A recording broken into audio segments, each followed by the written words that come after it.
بسم الله الحمد لله والصلاة والسلام على رسول الله. السلام عليكم ورحمة الله وبركاته. aad ayay maanta maalin aniga si gaar ah ii taabanayso oo taariikhi ah u tahay. Waa soo dhaweynta qaaliga ah ee degmada Maxaas iyo dadka reer Maxaaseed ay maanta igu soo dhaweeyeen degmadoodii. Maxaas halgankan maanta socda ee dagaalka shabaab iyo khawaarijta lagula jiro ka hor ayay magaalo ahaan ayadu ay xor ahayd. horta baahida airborka waxa keentay meeshii yareedo Maxaas aheedo go'needo jasiiradda aheedo meel kale looga imaan karo aanay jirin in cirka looga soo dega moogiye maanta horta Maxaas meeshii ma aha.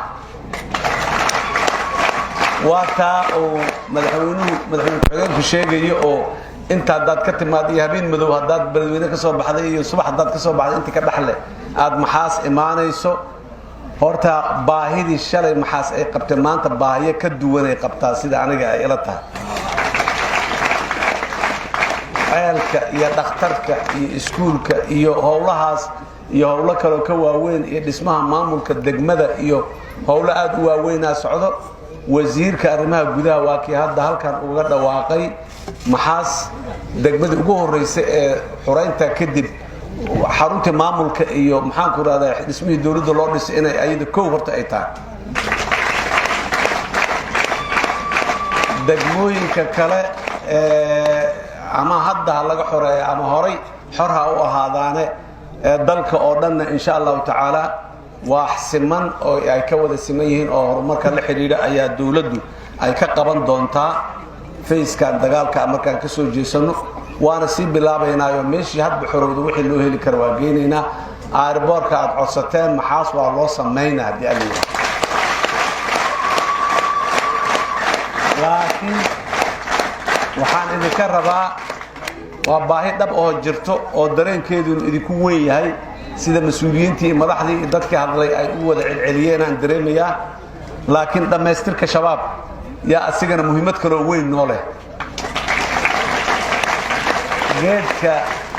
geedka kurdada la yiraahdo hadii aad kor intaad ka xiirto aad maxaa beerta intaad kor geedka aad ka fasho aad ka tagto xays yarna biri u yimaado kurda iyo meeshiisa kala ahaanayaan. shabaab waa kurda jirid bixin u baahan yahay. jirid bixintiisa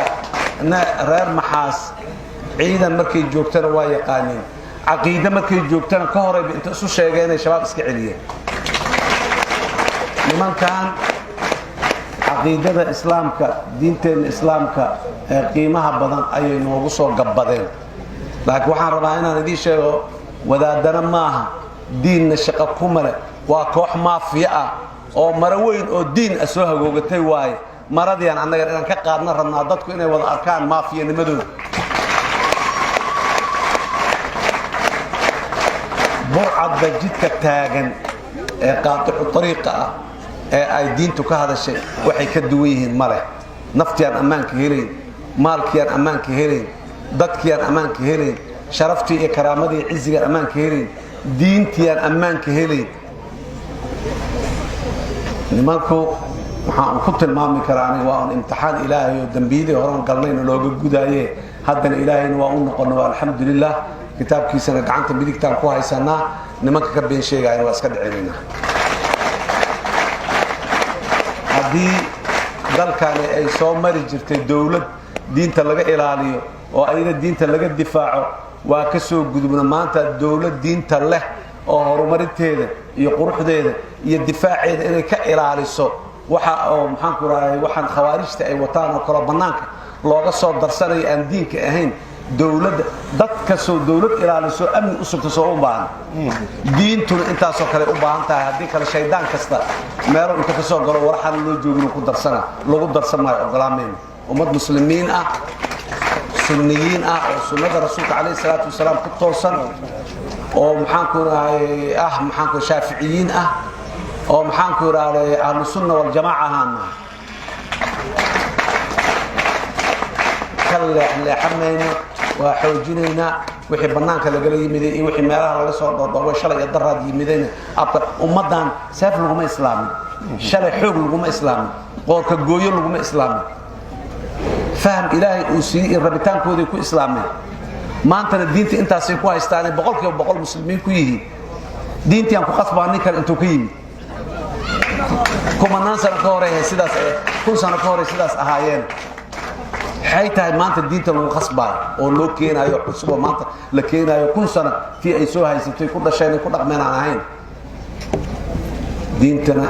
ilaahay nimcadiisa waaye waxyaabaha ugu horeeyo ilaahay nagu nimcaystay kamid tahay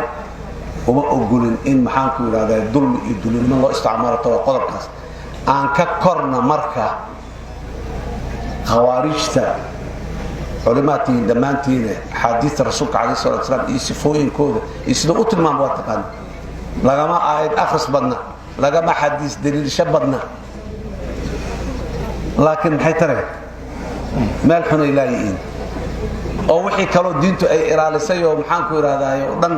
أي محوها يدين عمرين كديريان كرامة قفكا إرالمة مال كيسا يعدي شرفتيسا وحيابها ugu horeeyo asaasiyaadka diinta hal ilaaliyo ay tiri kamid tahay qofka muslimka aan loo baneeyay inuu u dhinto asoo daafacay tiyan maanta marka aan taagana marka nimankaasi saad hore ugu fahamteen waaye faham idinku yara inta dhimanna waa dhameystirayna dhulkiina waa xoreysateen wiilashiina idin xukumaaya ee xukun kale oo qof kale meel laga soo dhoofiyo laga soo waariday idin imaan maayo kan idin xukumaaya ama gabadha idin xukumayso waa ka doorateen ka maamulka idin haynaayo waa ka u dhiibateen ma dhacayso in meel kale laga keenay gobol kale Allah ka dhigay xataa iska daaf jamhuuriyad iyo dibad iyo iska daaf waay marka ilaahay idinkiis dhulku waa xor tarda iyo teedaan maxaan ku yiraahdaa iyo sooman iyo maxaan ku yiraahdaa xagga u bax buuro burta tag aboorey iyo maxaan ku yiraahdaa iyo maxaan ku yiraahdaa mar jalalaqsi muxuu ahay magaaladeedii tag ceel qoryaale iyo nabiga geed faarax iyo maxaan ku yiraahdaa aad bashir tag meel walba dalkaani maanta waa xor gobolka Hiiraan ilaahay inkiis gobolka Shabeellada Dhexe sidaad aragteen iyo xawligaad aragteen uga socotaa aadan yabaarad intan adika aad ka kulaaleysaan xaggana looga soo socdaa ka hartay ayadana waa ka bixinaynaa galmudug sidoo kale waad aragteen dhul badan oo galmudug ka tirsan sida ay magaaladan aheedoo kale xoray ahaayeen shabaab mar hore iska saareen culimo sida adika oo kala ah ayaana ka saaray shabaab oo u diiday inay soo caga dhigtaan iyo dadka deegaanka iskaashaday intii aad adikuna samaysay inta dhimanna hadday u taagan yihiin inta dhiman oo inta badan ay ka bixiyeen inta kalena ay u socdaan ayada galmudug oo dhan aadan yabaal iyo xaradheere meesha noo hartay waa ceelbuur iyo galhareeri iyo jacar ayaguna sidoo kale dhulka noo haray waa dhulkeennii annaga iskale dhul reer hebel iyo dhul kale maaha waa dhulkeennii annaga ah dadka iskale reer hebelkii aan nahay kuwii deganaayaan nahay kuwii dal ahaan iyo degaanahay u lahaanayaan nahay shabaabna u daysamayna haddii aan la yidhaah marka muxuu ahaay meeshaas intaan ka baxna ilaa dhulkan ilaa xeebta la isku furo koonfur galbeed Soomaaliya dowlad goboleedka la yiraahdo dadaalka ka dhacay maalin dhoweed waa maqasheen haddana dadaalkii ugu weynaa abaabulkii ugu xoog badnaa ka socdo mar dhow koonfur galbeed oo ayaduna aan shabaab waa la barta hadda intay adikeedu ku qaadatay dadka dhan ku qaadamaysa dadka inta harta ku qaadamaysa hadii aan leeyahay koonfur galbeed oo baabuurkii xamar ka baxa oo baydhabo taga oo kii baydhabo ka baxa oo xudur taga oo kii maxaan ku rabaydhabo ka baxa oo sidii Soomaalida ganacsatay oo jirtay oo mandheero u taga oo kor iyo bari loo kala socdo mar dhow ilaahay idinkiis aydan arkaysa dadkeedii xawliga abaabulka ku wadaan aanan u leeyahay sidaas daraadii dawladda Soomaaliya oo aniga aan madaxweynaha ka ahay waxa ka go'an wax kala yeelkeeda shabaab dalka in laga waayo fikirkooda xunna in dadka laga waayo